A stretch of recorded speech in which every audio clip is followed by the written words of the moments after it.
All right. Make yourselves at home, make yourselves comfortable. We got some folks coming in. Welcome. We're going to give it just a few seconds here for people to file in. Hope everybody had a nice dinner or breakfast, depending on where you are.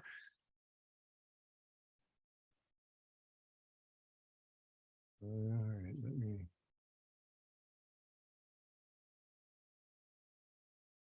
Still have some more folks coming in. Come on in. Great to see everybody.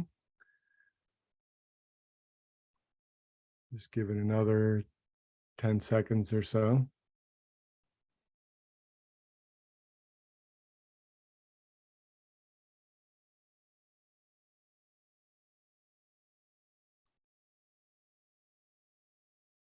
All right, I think we can get started.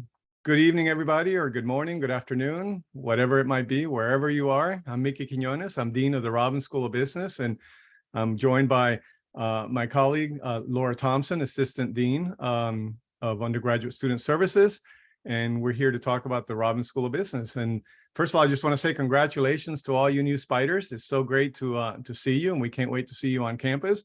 I suspect there are a few parents out there as well. I know that when I got 2 kids in colleges, and I joined every session like this, so I'm sure that you're here as well. You probably have a lot of questions about registration, about what to expect in terms of the business school. How do you get into it? We're going to address all of that. So my role is to first just give you a little bit of a overview, but what we try to do at the Robbins School of Business. What are we about? What do we seek to accomplish with the 4 years that you were at the University of Richmond and the 2.5 years that you're technically a Robbins School major? And then Laura will take over and talk about the kind of nuts and bolts of how you declare major or declare the Robbins School, and all the way to graduation, which is really the exciting part. And I know that 4 years seems like a long time from now, but I'll tell you, my daughter's a rising junior in college, and it seems like yesterday she was a first-year student. So it just goes like that. So, all right, so let me get started here. Right. So first you need to know what it is that we as a group try to do at the Robbins School. We're about 120 faculty and staff in the Robbins School of Business, all focused on providing an exceptional business education. And we want to prepare and inspire our students to make a positive impact in the organizations, communities, and society overall. We really are singularly focused on making sure that our students are prepared for an ever-changing, complex world, and we want them to be a positive force for good out in the world. And we see this all the time when we talk to alumni. We, in fact, just I see alumni all the time. We just had graduation. We see what our students do after they graduate, and we see this play out every day. And we just get so much gratification out of that. And this is what we seek to do. We do that by focusing on 4 things. And I always say, if we do these 4 things well, we're going to do really well by our students and by society at large. We focus on excellence. We always strive to do the best, be the best, and ensure that our students, we demand the best of ourselves and the best of our students. So excellence is always number 1. Relevance, are we teaching what matters? The world is constantly changing. There's some fundamental business principles that are that never change, but the relevance of all other things that come in. Technology is always changing. Societal issues are always changing. We see the world of work that's really changing, how we work, what we want out of work. Impact, we want to make sure that we're making a positive impact on our students. We're making a positive impact in the companies in which employ our students and society overall. And community, we want to make sure that we build a supportive community that supports each other, challenges each other, and expects the best of each other. So those are the 4 things that we're always focused on. If I always think about when we make decisions, does it meet the test of these things? Does it help us be better? Is it relevant to what's important? Does it make us make a positive impact? And does it build community? Now, when our students declare in the second semester, sophomore years, you'll hear more about that, they commit to being part of our community, and our community makes a pledge. Our students, when they come in, do a declaration ceremony, and usually around January of their sophomore year, and they pledge to do the things that you see here on the slide: act with integrity, hold themselves up to the highest ethical standard, strive for excellence, be constructive, collaborative, supportive, and inclusive, and use what they're learning for the betterment of society and the organizations and their communities at large. It's a really fun ceremony. It's a very meaningful ceremony. And we really mean what we say in that, and we hold ourselves to that standard. So that's what it means to become a Robbins School student, is to be committed to these things. Now, why do I feel that the Robbins School prepares our students so well? And we hear from employers, we hear from people who interact with our students all the time about how great our students are. And I feel like these four things that really make us different. One is, as I mentioned before, we're going through a very interesting time, and you're seeing interest rates go up, very dynamic economic market, volatility in the markets. We have war in Ukraine. We see a lot of geopolitical issues. We see supply chain disruptions. We have social unrest. We have political instability and division. All of these things are affecting business and are relevant for business. We see businesses dealing with these issues. How did they deal with the pandemic? How do they deal with changing expectations about work? All of that comes from a student's understanding of the world, whether it be psychology, sociology, history, politics. All of these things are important to understand the context under which business plays out. So the liberal arts foundation that encompasses undergirds our educational experience, I think sets our students apart in a number of ways. We have a broad business curriculum, which exposes our students to all aspects of business. So they understand the fundamentals of finance, accounting, marketing, analytics, supply chain or operations, management, entrepreneurship. All of these things are covered, accounting. And so I think that really prepares our students to really understand how these things fit together. And then they go into a concentration to deepen their understanding of that. We really believe that what we teach in a classroom is directly applicable, and we put our money where our mouth is, and we have a lot of experiential learning opportunities for our students to apply what they're learning, both within the classes and beyond, whether it be through internships, whether it be through applied projects. We have something we call the business clinic, likely to change name, where our students work on applied projects in our community to help small businesses on a number of issues. And there are all kinds of projects that different classes get involved in. There's many, many opportunities. We have executives in residence. We have entrepreneurs in residence, founders in residence. We have speakers coming in. We have case competitions, a number of ways in which our students are taking what they're learning and seeing it come to life in the real world, so that they're able to apply it when they get out in the workplace or they're doing their internships. And all in all, if you look at every person we hire in the Robbins School and the U of R overall, everybody is student-centered. Everybody is singularly focused on making an impact and making a difference in our students' lives. If there's one thing that I think sets us apart and holds us together, is our student-centered approach. And that's why I'm here. I know that's why Laura's here, and we see that play out every day. So it's important for you to know that as you think about coming into the University of Richmond and thinking about becoming a Robbins School major, that this is what we are focused on and this is what we're about. And we hope we live up to that, and I know we do every day.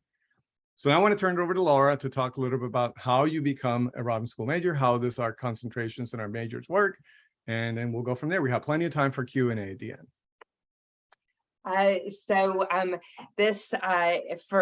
First of all, congratulations on being accepted into the university. And we often know that a lot of you were attracted to the University of Richmond because you liked the idea of studying at a top-ranked business school, and you liked the idea of doing so in a liberal arts environment. So what we know is that our students oftentimes choose either a path of a major in the business school or a minor in the business school. And so if you're choosing to pursue a major, your degree will be what's on the screen, a Bachelor of Science in Business and Administration. And if you think about the letters of that, the BSBA, it's essentially a bachelor version of an MBA. And so kind of like Dean Quinones mentioned, you're taking foundational courses, and then with those foundational courses, you then continue kind of your specialization.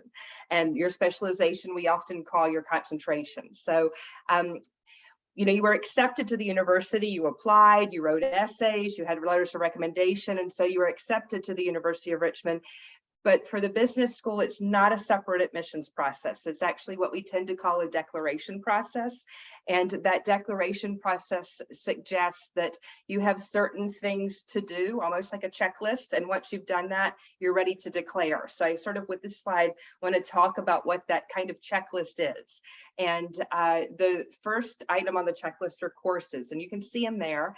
It says in order to declare, you have to have completed Econ 101, Calculus and Accounting 201. Now for us, Econ 101 is Principles of Microeconomics. Calculus, you could do Calculus 1, you could do Calculus 2, you could do multivariate calculus, or you might even have gotten calculus accomplished with AP Calculus in high school. And then for us, Accounting 201, that third class listed, is Principles of Financial Accounting. And essentially, it's kind of that econ is the theoretical side of business, calculus being the quantitative side of business, and accounting often referred to as the language of business. So that's why those three courses were chosen. You also will be eligible to declare once you've earned 12 units. And I'm not sure if you've heard yet, but at Richmond, our classes, one class is usually considered 1 unit. So to say you are earning 12 units is basically like saying you finished 12 courses. And some of your friends might be going to universities or colleges that have 3 credit classes or 4 credit classes. And it's very similar. Like ours would be 1 unit would be equal to about 3 credits. So very similar concept. And you're also going to be ready to declare once you've gotten at least a 2.7 or higher GPA. I know if you all are listening to us and across the screen from us, you had a much higher GPA than that in high school. So that might seem like an easy mark. In college, that we don't weight classes in college. So the highest you can earn is a 4.0, that's straight A's. And a 2.7, therefore, is about a B minus. So hopefully you'd be at least achieving that. And then we also have a requirement to test, I guess, your ability to use data. That would be this thing we call the Excel competency exam, and that would be using the software Excel. And you can take that exam, you could take it in the first week you got to school. So that's, again, before you declare. Most of our students are achieving these requirements at least by midpoint of their sophomore year. So, you know, if you think you're going to register for 4 units this fall, and 4 or 5 units this spring, and then 4 or 5 units in your sophomore fall, then you're going to easily hit that 12 unit mark by January of your or the end of December of your sophomore year. And then naturally we kind of provide enough seats to have you get into Econ 101, calculus, and accounting 201 at least by the end of your sophomore fall. So that's the way that kind of process works. And we'll hop ahead and kind of specifically talk some about the kind of the things that you'll choose. So when you declare, at the time you declare, that's when you say, you know, you've been pre-business perhaps before, but at this point is when you say, okay, this is what I'm declaring, and this is what I pick kind of as my specialization. So we have in the business school, we have 3 majors to choose from. You can see the first listed there is business administration. That's our largest major, and then accounting and economics. And if you choose business administration, you have to choose one of those from the gray box, the things we call concentrations. You can even, if you wish, in some cases choose 2, or some of our intense students may even choose 3, but 1 is most typical that you would choose, and it can be any combination. So you could do business administration with a concentration in international business, or if you really wanted to do, you could do business administration with a concentration in business analytics and finance, for example. Any of those combinations. You can be an accounting major by itself. You can be an econ business major by itself, and or if you wished, you could pair it with a concentration. So that's kind of our majors, those first 2 boxes. Now, some of you might have been at the presentation prior to this by our Jepson School of Leadership Studies, or you might be attending some of our presentations by our School of Arts and Sciences.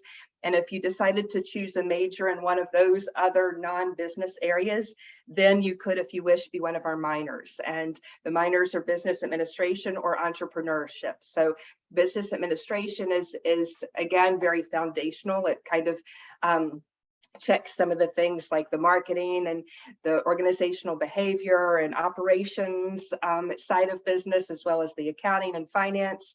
So it really gives that broad base. Entrepreneurship focuses a bit more on the basics of business with also a creative side. So, or innovative, I guess, side to business. So that would be a choice if you really wanted to, if you came with a plan to major in something that would be more arts and sciences or the School of Leadership.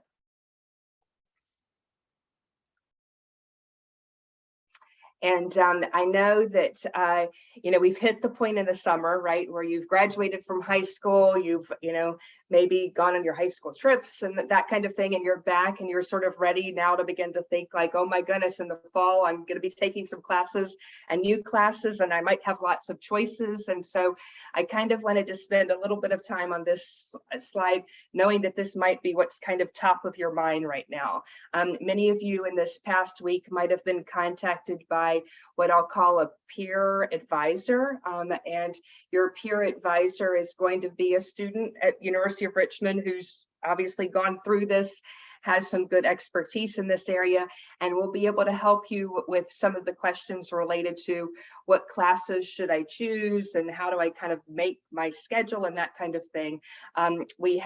You've gotten familiar with BannerWeb, and in BannerWeb, there's a registration panel that you can click and kind of make some plans and different schedules. And that's a good thing to do to be able to kind of map out what you might like your day to look like. You've been very used to high school where you kind of go from class to class to class. And in college, we have one of our accounting classes starts at 7:30 in the morning.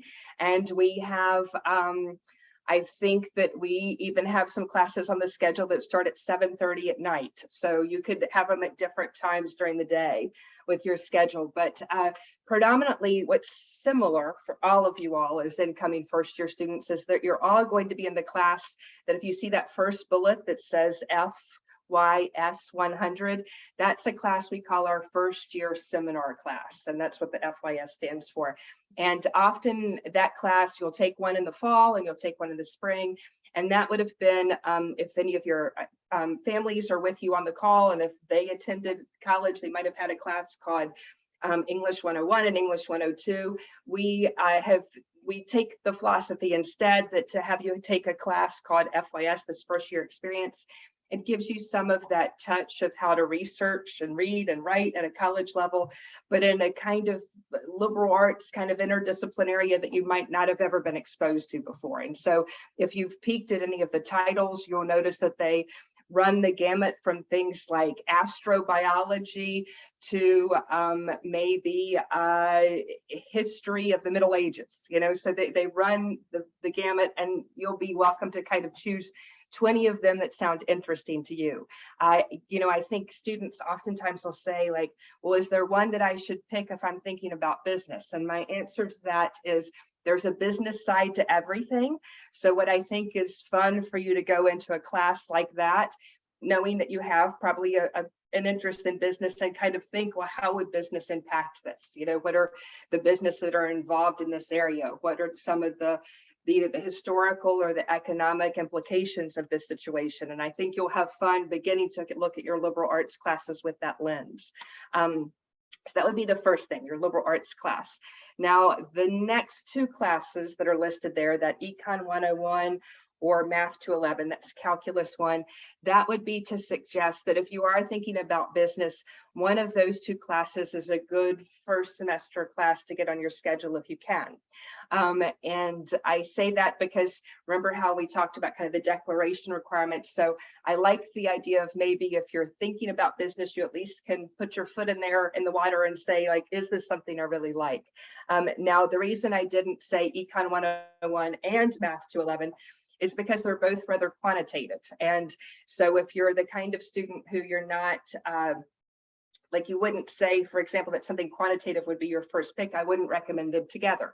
If you are a student who is rather quantitative and you like that kind of area, then you could definitely try to do them both if you wished.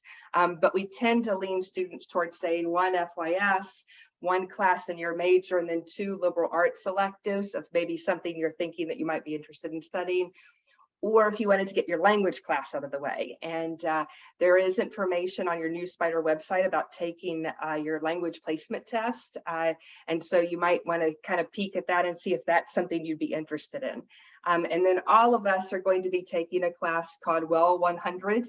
And that's the class that basically is like your Introduction to University of Richmond class. It meets once a week. If you peek out there, you'll notice that it's pretty much almost every hour of the day, Monday through Friday, whatever one that you choose to do. And again, it meets once a week. So it's a class that has 0 units because it doesn't receive an academic grade, but it's something that'll really help you sort of acclimate to life in college. So that would be a typical fall semester. Now, if you're saying to me something like, but Laura, I have already gotten AP credit for calculus. Let's talk about that next. Let's talk about some of the AP things, and then we'll go back and think about some substitute classes. The box there talks about AP score replacements.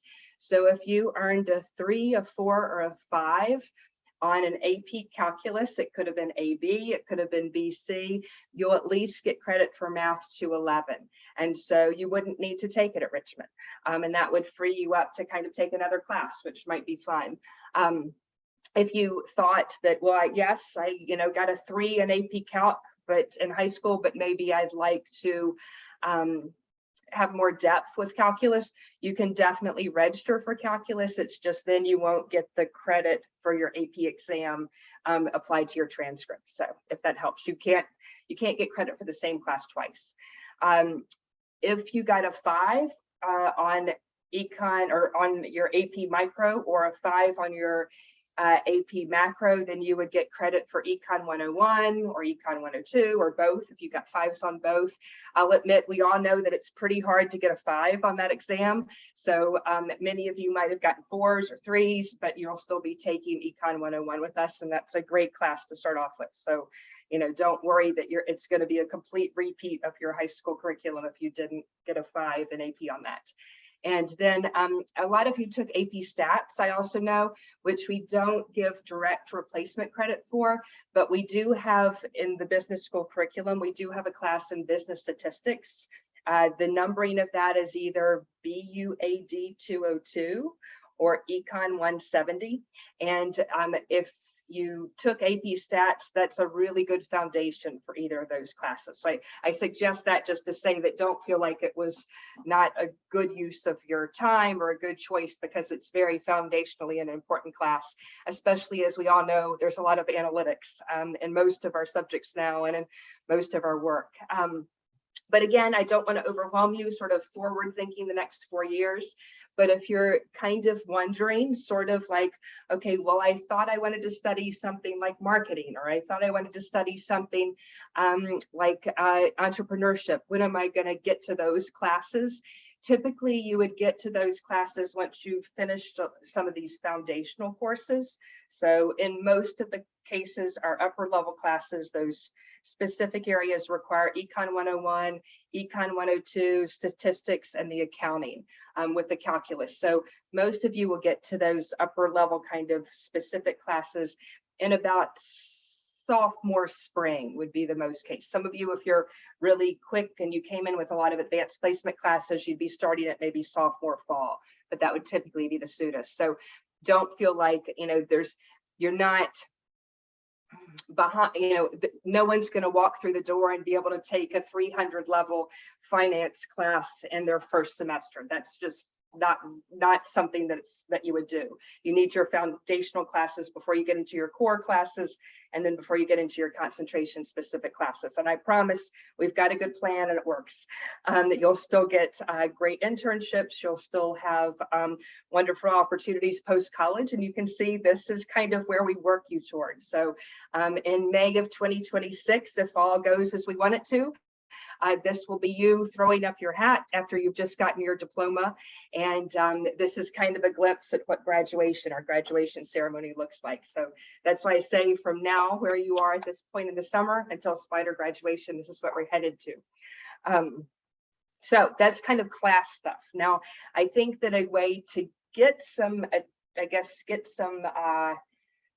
some exposure and some connections, and to meet some upperclassmen that are related to some of the things you're interested in terms of your concentrations and maybe your majors, is by getting immediately as you arrive on campus involved in some of our student organizations. And you'll see a pretty big list there of some of them we've added some, but these are the ones that are kind of our core ones that we tend to always have. And you'll see there's pretty much in all cases one that matches those concentration areas. You know, accounting society obviously would be your pick if you're an accounting major or an accounting concentration, whereas Lakeside Consulting Group might be if you're thinking management consulting. And the Spider Ventures, that's our one for entrepreneurship. And you don't have to be an entrepreneurship minor or concentration to join that club. It's open to all majors, as are all of these, as a matter of fact. The only ones that I would say are a little bit not like you wouldn't walk right in and join them would be we have two business fraternities on the list. And if you notice, it's the second one. This is Alpha Kappa Psi, and the fifth one that says Delta Sigma Pi. Those are our two business fraternities, and not fraternities maybe in the sense of the social Greek life, but more that they help you develop your networking skills and really are kind of those foundations for kind of getting you ready to go into your internships and that kind of thing. So that's something that's an opportunity for you that we have in the Robbins School. And then the other one might be the Robbins School Student Government Association, that are students who are majors and minors can run for offices when they're juniors or seniors. So that wouldn't be something for you quite right away as incoming first years, but the rest of them should be. So I am hoping at this point that I've touched on enough, and Dean Quinones has touched on enough, that we might have sparked some questions, because what I know from working with lots of incoming first year students over the years is that when one person asks a question, it's something that the rest of you might not have even thought of, but then you're like, oh, hey, yeah, I didn't even realize I wanted to know that. So feel welcome to ask us what you wish. All right, I'll put us here like this. And as we wait for questions, I guess I'll add a couple of more things. And that is, your college education is more than just your classes. Your classes are foundational and they're really important. We have those clubs and organizations you can join. There's also a lot of other things that really will help you discover your interests, discover careers or other kinds of opportunities for you. So we work very closely with our career services folks. We have our own professional skills development center, and that's very much tied in with our career services. We have career services folks that come into the business school several times a week. You can go to them, and they are there to help you get exposure to all kinds of different industries, all kinds of different possibilities. I think what's hard to understand as an incoming first year student, beyond perhaps what your parents do or what some of your friends have done, is what do people do and how did they get into those things? So it's always good to go to talks, go to things like they have, like deconstructing healthcare, deconstructing finance, deconstructing marketing, or understanding different kinds of creative industries. And so those things are really, really there. And we work really hard to present as many different opportunities and perspectives to you. And it's up to you to take advantage of those. So I want to make sure you do that. We see some questions coming up here. So Laura, how many credits do we need to graduate? Do students usually need to take classes in the summer? So okay. The magic number for how many classes that students need to graduate is 35 units. So, that would be 35 classes. Some of our classes are half units, like we have a half unit business law and a half unit business ethics. So together that would be 1 unit, but 35 units to graduate. The only exception to that is our students who are accounting majors. If they wish to sit for the CPA exam, immediately after graduation, they're trying to get to the number of 43 units. Or 150 if you were doing credit hours, because that's the requirement to sit for the CPA exam. And so that would be probably the only group of students, those accounting majors, that would be kind of feeling the pressure, I guess, to take classes in the summer to get to that many units in 4 years. Maybe summer after their first year and second year, they might take classes to get to to help them get toward the 43. But most often in the summer, our students are not choosing to take classes. They're actually choosing to do internships or work experiences, externships that kind of supplement their learning. Yeah. And I'll add to that, and we have more questions coming up, but in case you haven't read about this, the Richmond Guarantee, the university provides up to $5,000 if you want to get an internship that's unpaid. Maybe we use that quite often with students who want to work in startups. So we have a great relationship with Startup Virginia. There's a really good incubator here in town. So students get to work in a startup. That's usually the advantage of startups usually don't have a lot of capital to pay students. So our students get great exposure to all aspects of business because a startup, everybody's doing everything. And so they get a great employee, they get great experience from our students and from them. So it's mutually beneficial. So our students take advantage of that.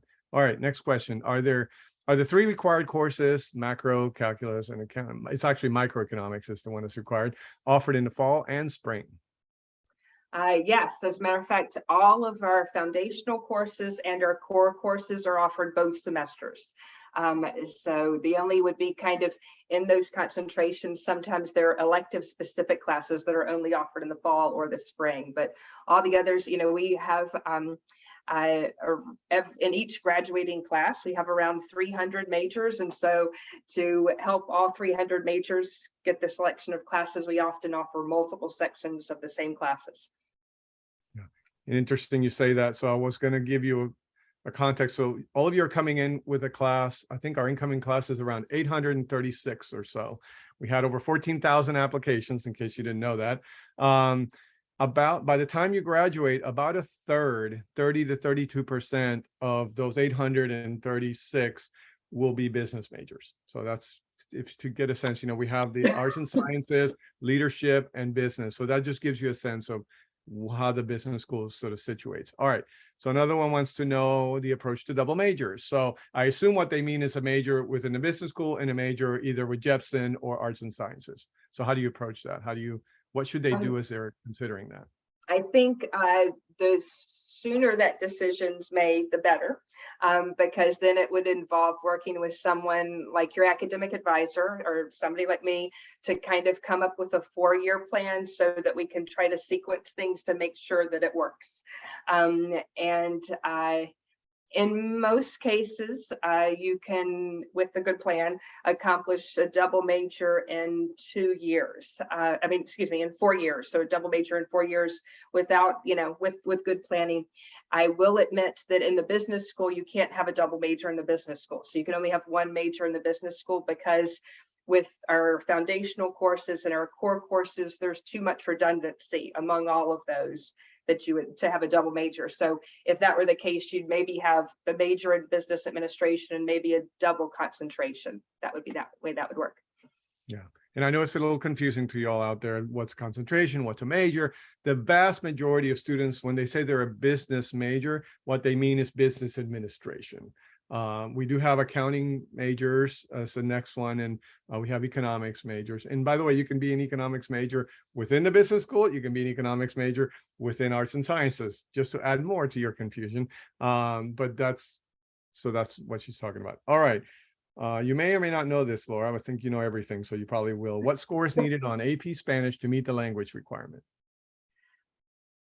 I think that if you get a 4 or a 5 on your AP language and lit, then you get exempted out of, it's assumed then that you're exempted out of the Spanish at the fluency level, so the Spanish 221. But if you go into our website and type in, I think, credit by examination, you'll see a list of all of them. So just to verify me. Yeah, and I see on here that Sean says that he's going to answer this question live. So I assume he's typing an answer. So we'll get the real answer there. Yes. And I think something else I'll say as we wait for the next questions is it is a 4-year process. I know everybody's really excited. Don't try to do everything your fall semester of freshman year, your first year. So just make sure that you remember that you have 4 years. You want to explore, you want to get foundation, you want to get some exposure to what's going on out in the world, what's going on in the community, what's going on in different industries. So, I think the process works, as Laura said, and our students do really, really well. So I think you just have to make sure you take a deep breath and trust your advisors and trust the process. All right, so another question here. When do we get an academic advisor? Okay. Well, you're assigned a summer advisor, and I think that summer advisor is sort of, I'll say, a specialist in the kinds of questions that you get asked in the summer. Okay.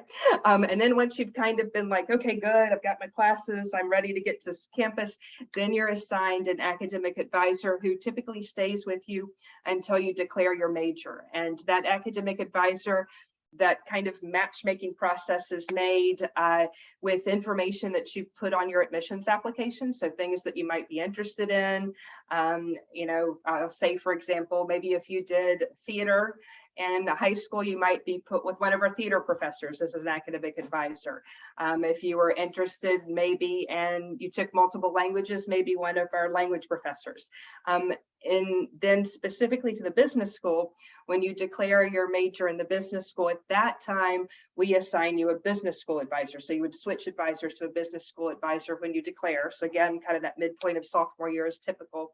And we do our best to match you with the professor who matches one of your areas of focus, your specialty area. So if you choose an accounting major, you'd be put with an accounting professor. If you chose a marketing concentration, with a marketing professor. And so that professor typically stays with you at least until you graduate. And then even after graduation, if you need letters or a recommendation or some references, that kind of thing.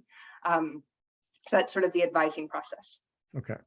Same person, and I'll come back to the one about double majors because I think it's a really good clarification they want, but same person now is Spanish placement. And this may be something Sean needs to answer, does the Spanish placement dictate exactly what course you take, or can you still choose a lower or higher level?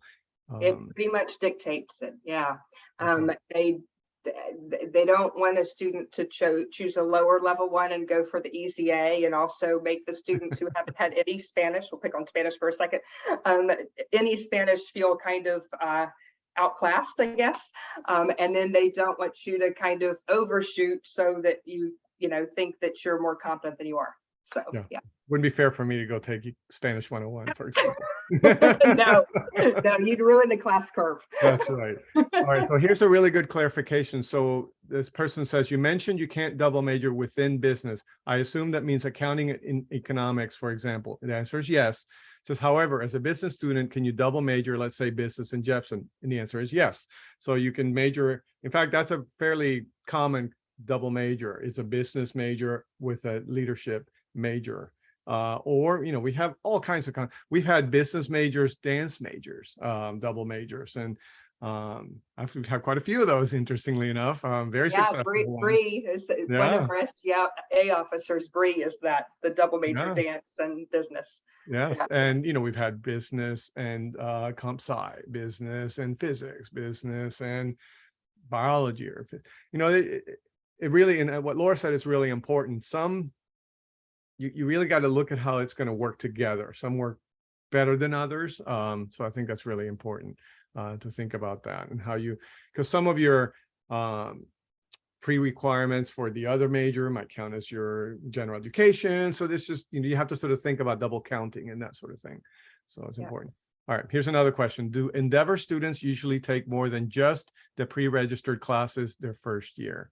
Not sure what that means, the pre-registered class. I'm assuming maybe they mean, do they take more business classes?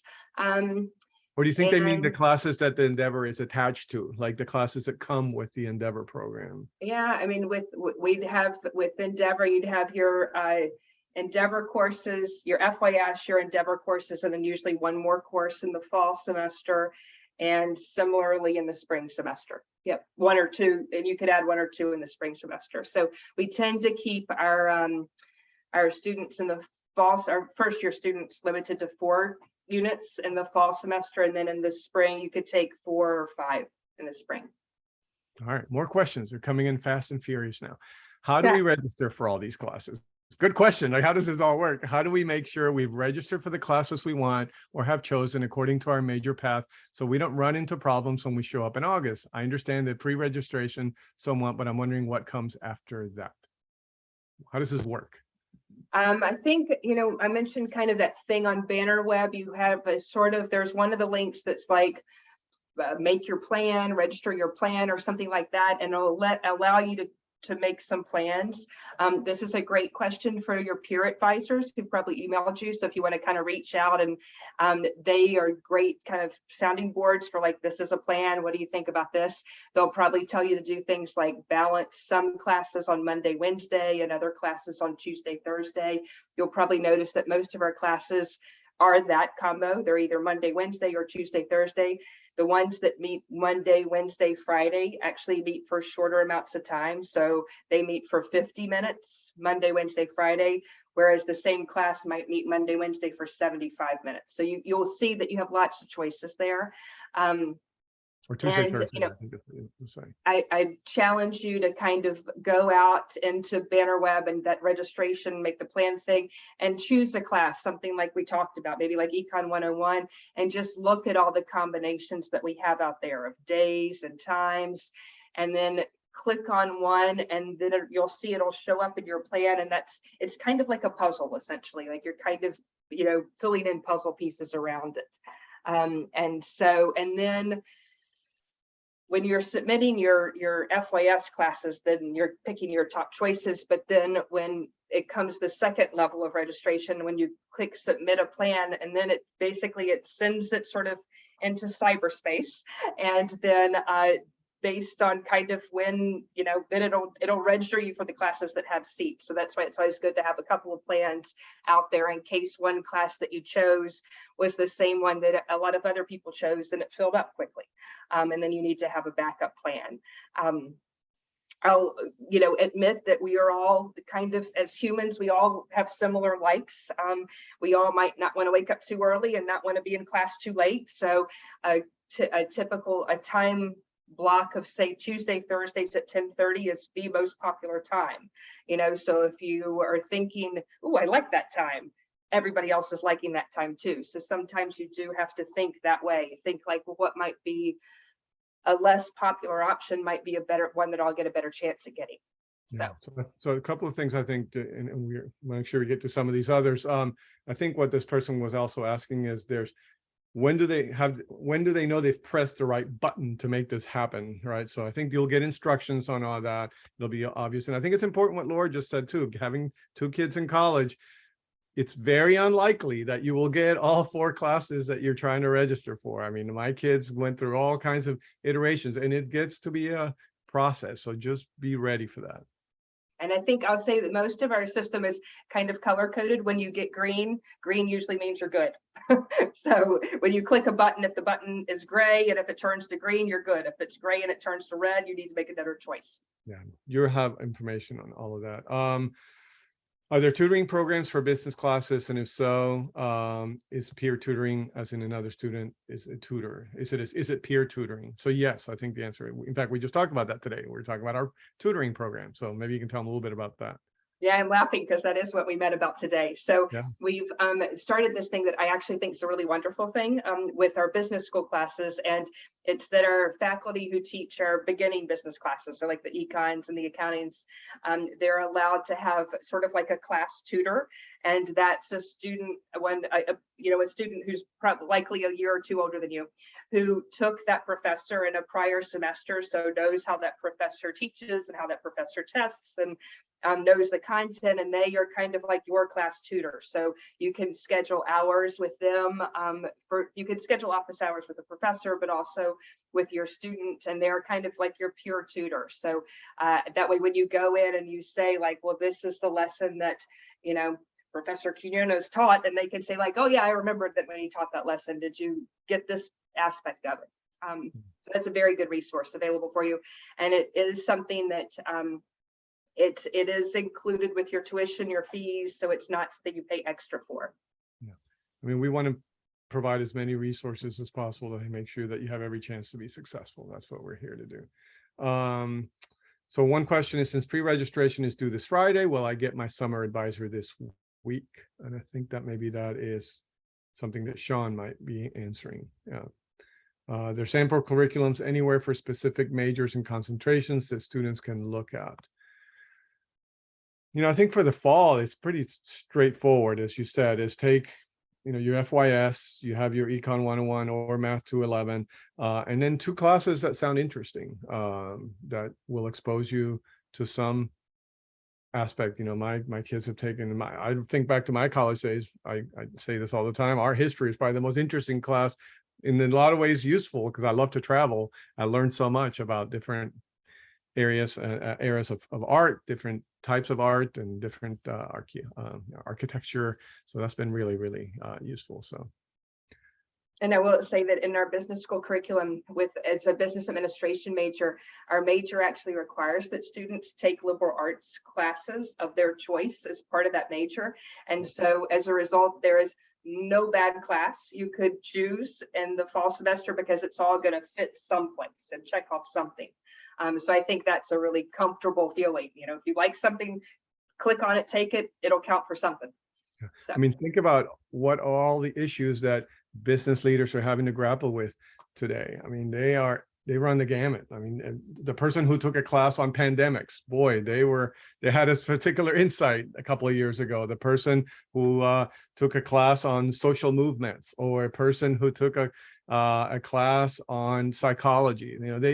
Any of these things have become extremely relevant. And one of the things that employers say about our students is they're just, first of all, they roll up their sleeves, they're can-do folks. They really jump into a problem and they look at it from multiple perspectives. And that's where all that comes from. So I see that we are at 7:46. I think Sean told us that we are supposed to quit at 7:45. So I really do want to thank all of you for joining us tonight. I hope this was useful. Again, you'll be talking to your advisors, and there'll be a number of other contact points. We're available if you want to email us. And other than that, I hope if you're in New Jersey or Connecticut, I will see you tomorrow and the next day. We're going to have a welcome to the web event that I'm going to fly up to.